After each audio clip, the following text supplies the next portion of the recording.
প্রতিটি জেলা জুড়ে চলছে প্রখর গ্রীষ্মের দাবদাহ। নাজেহাল গোটা বঙ্গবাসী। প্রতিটি ক্ষেত্র, প্রতিটি সময় হাওয়া অফিসের দিকে নজর থাকছে গোটা বাংলার মানুষের।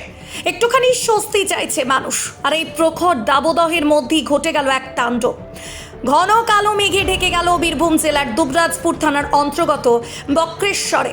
আচমকাই এলাকা জুড়ে নামলো ঝড়ের তাণ্ডব, স্তব্ধ জনজীবন।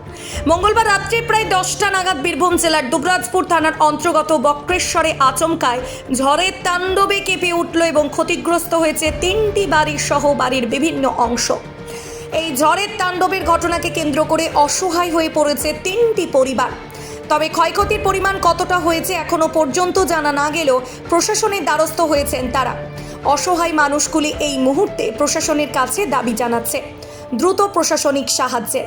ক্ষতিগ্রস্ত পরিবারগুলির মধ্যে মুকুলা মিদ্ধা, দেবা মিদ্ধা, মিলি মিদ্ধা ইত্যাদি।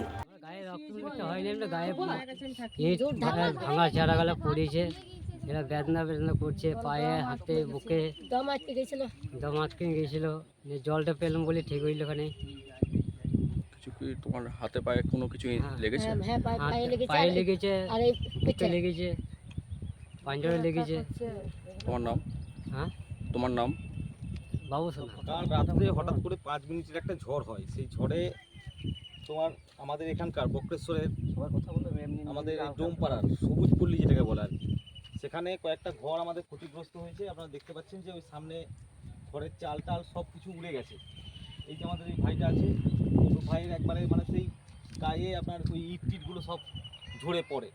তো এইরকম 4-5টা ঘর হয়েছে। এটা হচ্ছে মুকুলাদির ঘর, মুকুলা ডোম। হ্যাঁ, এরপরে ওই দেবাদের ঘর আছে, তারপর আছে ওই মিলিদির আছে, ঠিক আছে। এদের এই সমস্ত ঘরগুলা 4-5টা যেটা আপনার ক্ষয়ক্ষতি হয়েছে যা, তাতে আমরা যেটা প্রশাসনের কাছে অনুরোধ করব যে এই মুহূর্তে এই অসহায় মানুষগুলোর পাশে যেন প্রশাসন থাকে এবং এদের যে ক্ষতিগ্রস্ত যা ক্ষয়ক্ষতি হয়েছে সেই ক্ষয়ক্ষতি যেন এদের পূরণ করা হয়।